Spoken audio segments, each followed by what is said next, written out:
القادر جیلانی رحمتullah علیہ نے تم حنفیوں کو گمراہ جہنمی فرقہ لکھا ہے. ہاں کتنی مزے کی بات ہے. بسم اللہ الرحمن الرحیم. السلام علیکم دوستو آج ہم بات کریں گے انجینئر محمد علی مرزا صاحب کی ایک ویڈیو جس میں انہوں نے شیخ عبد القادر جیلانی رحمۃ اللہ علیہ کے حوالے سے کہا کہ حضرت شیخ عبد القادر جیلانی رحمۃ اللہ علیہ یہ عقیدہ رکھتے تھے اور یہ فرمایا کرتے تھے کہ تمام حنفی جو ہیں وہ گمراہ ہیں، اور اس پہ انہوں نے کہا مزہ آیا ہے. اور انہوں نے ایک اچھی بات یہ ہے کہ غنیۃ الطالبین جو کتاب ہے اس میں سے ایک ایکسرپٹ جو ہے، ایک صفحہ جو ہے وہ مینشن بھی کر دیا کہ یہ دیکھیں یہاں وہ کہہ رہے ہیں. وہ صفحہ میں بھی ساتھ ابھی اٹیچ کرنے لگا ہوں اس ویڈیو کے، آپ اس ویڈیو کو دیکھیں اور آپ دیکھیں کہ اس میں کیا لکھا ہوا ہے. اس میں لکھا ہوا ہے حنفیہ غسانیہ، حنفیہ غسانیہ، اور آگے لکھا ہوا ہے یہ کچھ لوگ ہیں.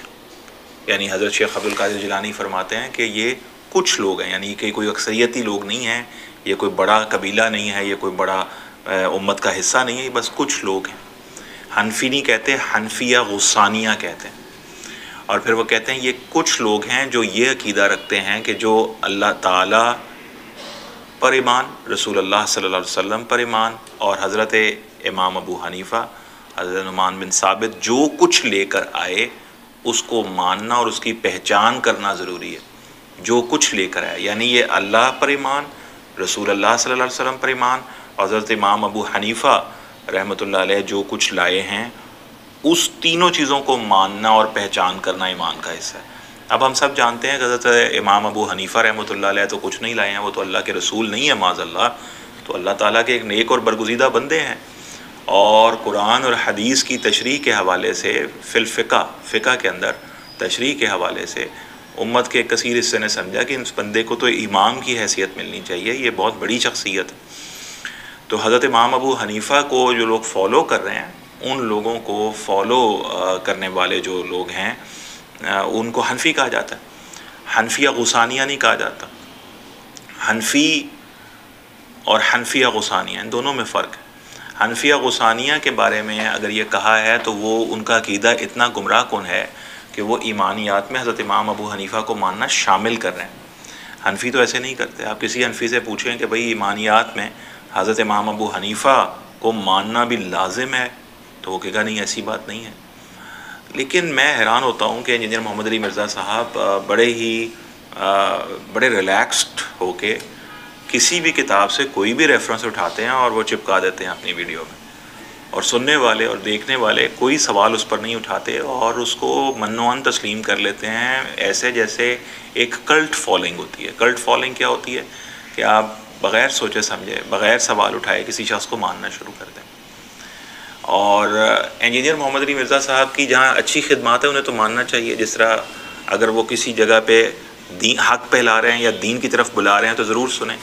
لیکن کم از کم اپنے ذہن کو تیار رکھا کریں کہ جو وہ ہر بات کر رہے ہیں وہ ہر بات درست ضروری نہیں ہے ہو، اور اگر ہو بھی تو صحیح ہو یا غلط ہو، آپ کے ذہن میں ایک کیپیسٹی ہونی چاہیے، ایک ایبلٹی ہونی چاہیے کہ آپ رائٹ کویسچن اٹھا سکیں. جب انہوں نے کہا حضرت شیخ عبد القادر جیلانی نے حنفیوں کو گمراہ کہہ دیا ہے تو ہمارے ذہن میں سوال اٹھنا چاہیے یہ کیسے ہو سکتا ہے کہ سارا اکثریت جو ہے امت میں وہ حنفی ہو اور وہ حنفی جو ہیں وہ گمراہ ہوں اور یہ کہنے والے شیخ عبد القادر جیلانی ہوں. تو یہ بات دل کو نہیں لگنی چاہیے تھی اور آپ کے ذہن میں سوال پیدا ہونا چاہیے تھا. اور جیسے ہی وہی ایکسرپٹ جو انہوں نے پیش کیا، انہوں نے کہا حنفیہ غسانیہ. تو حنفیہ غسانیہ کی تعریف یہ تھی جو ایمان میں شامل کر دیتے تھے اللہ کو ماننا، رسول اللہ صلی اللہ علیہ وسلم کو ماننا، اور حضرت نعمان بن ثابت امام ابو حنیفہ جو لائے ہیں اس کو ماننا. وہ کچھ نہیں لائے ہیں، ایمانیات کا حصہ نہیں ہیں، بلکہ اللہ تعالیٰ کے دین میں جہاں کچھ تشریح طلب معاملات تھے وہاں انہوں نے تشریح فرمائی اور فقہ کو ڈیولپ کیا، اور اس لیے ان کو امام کا درجہ امت نے دیا اور ان کو فالو کیا. تو اس چیز کو ہمیں دیکھنا چاہیے، سوچنا چاہیے، سمجھنا چاہیے. انجینئر محمد علی مرزا صاحب کو بھی یہ دیکھنا چاہیے کہ کہیں صرف لوگوں کو فرقہ فرقہ کرنے کے لیے یا بانٹنے کے لیے تو کہیں وہ کام آپ کی ویڈیو کام نہ آ جائے کہیں، بلکہ ہونا یہ چاہیے کہ جس مقصد کو آپ اپنے دل کے قریب رکھتے ہیں کہ لوگوں کو جوڑنا چاہیے، تو لوگوں کو جوڑنے کے لیے توڑنا ضروری نہیں ہے بلکہ جوڑنا ہی ضروری ہے. اللہ تعالیٰ آپ کے اس کام میں آپ کی مدد فرمائے اور ہمیں توفیق دے کہ ہم ایک تو بڑوں بزرگوں کی جو کتابیں ہیں یا ان کی جو باتیں اسے مس کوٹ نہ کریں، اور دوسرا ہمیں اللہ تعالیٰ یہ توفیق دے کہ ہم امت کے اندر نفرت کی بجائے محبت کو ڈالیں، ورنہ ایسا نہ ہو کہ وہ حنفی جو اس ملک میں اکثریت میں رہتے ہیں ان سب کو لوگ گمراہ کہنا شروع کر دیں، اور پھر وہ الٹ میں پلٹ کے دوسروں کو گمراہ کہنا شروع کر دیں اور آپس میں جھگڑا پڑ جائے۔ اللہ تعالیٰ ہمیں تفرقے سے بچائے، اور اللہ تعالیٰ ہمیں اپنی رسی کو مضبوطی سے تھامنے کی توفیق عطا فرمائے۔ اللہ تعالیٰ ہمیں اکابرین کی جو کتب ہیں ان کو مس انٹرپریٹ کرنے سے بچائے۔ میں امید کرتا ہوں کہ اس ویڈیو کو دیکھ کے صرف ایک مقصد کہ انجینئر محمد علی مرزا صاحب کی قدر بھی کیجئے، ان کو سنیے بھی ضرور، اور جو وہ حق کی بات کرتے ہیں یا قرآن اور حدیث کی بات کرتے ہیں، آپ کو دین کی طرف بلاتے ہیں، اس کو سمجھیں، سوچیں اور اس پر عمل بھی کیجئے، ان کے لیے دعا بھی کیجئے۔ لیکن ایک چیز ضرور جس چیز کا خیال رکھنا چاہیے وہ یہ ہے کہ جب وہ کوئی بات کرتے ہیں تو آپ کے ذہن میں سوال ضرور پیدا ہونا چاہیے۔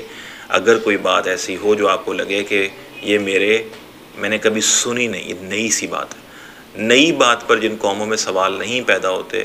انہی میں بدعات بھی پیدا ہو جاتی ہیں، اور ان میں عقائد کی خرابیاں بھی پیدا ہو جاتی ہیں، اور وہ آہستہ آہستہ ایک ڈسٹرسٹ کرنا شروع کر دیتے ہیں، مسٹرسٹ کرتے ہیں اپنے تمام اکابر کو، اور پھر وہ آہستہ آہستہ اپنی اس جڑ سے ٹوٹ جاتے ہیں، کٹ جاتے ہیں جس جڑ کے ساتھ وہ قائم دائم چلے آ رہے تھے، پیوستہ تھے۔ تو امام ابو حنیفہ کی جو فقہ ہے، میں آپ کو اس پہ لانا نہیں چاہتا، میں آپ کو حنفی نہیں بنانا چاہتا، میں صرف آپ کو یہ کہہ رہا ہوں کہ جو حنفیہ غسانیہ جس کو گمراہ کہا تھا شیخ عبدالقادر جیلانی نے، اس کے بارے میں انہوں نے خود کہا یہ کچھ لوگ ہیں، شروع یہاں سے ہوتی ہے بات۔ اور دوسری بات یہ کہ ایمان میں حضرت امام ابو حنیفہ کو ماننا لازم تھا، تو ایسے لوگوں کو تو آج بھی کوئی بھی بندہ گمراہ ہی کہے گا۔ تو اللہ تعالیٰ ہمیں سمجھنے کی توفیق عطا فرمائے، اللہ تعالیٰ میرا اور انجینئر محمد علی مرزا صاحب کا اور آپ سب کا شرح صدر فرمائے، ہمیں اپنا قرب بخشے، ہمیں دین پہ قائم رکھے اور دین کی اکابر ہستیوں کی عزت کا احترام کرنے کی توفیق عطا فرمائے۔ جب حج الوداع تھا، حجۃ الوداع تھا، تو اس پہ حضرت محمد رسول اللہ صلی اللہ علیہ وآلہ وسلم آپ نے فرمایا کہ ایک مسلمان بھائی پہ دوسرے مسلمان بھائی کی جو عزت ہے وہ حرام ہے، تو ہمیں ایک دوسرے کی عزت کا پاس کرنا چاہیے، عزت کا خیال کرنا چاہیے، اور اس طریقے کے ساتھ ایک سوشل پلیٹ فارم پہ بیٹھ کے اس طرح سے گفتگو نہیں کرنی چاہیے۔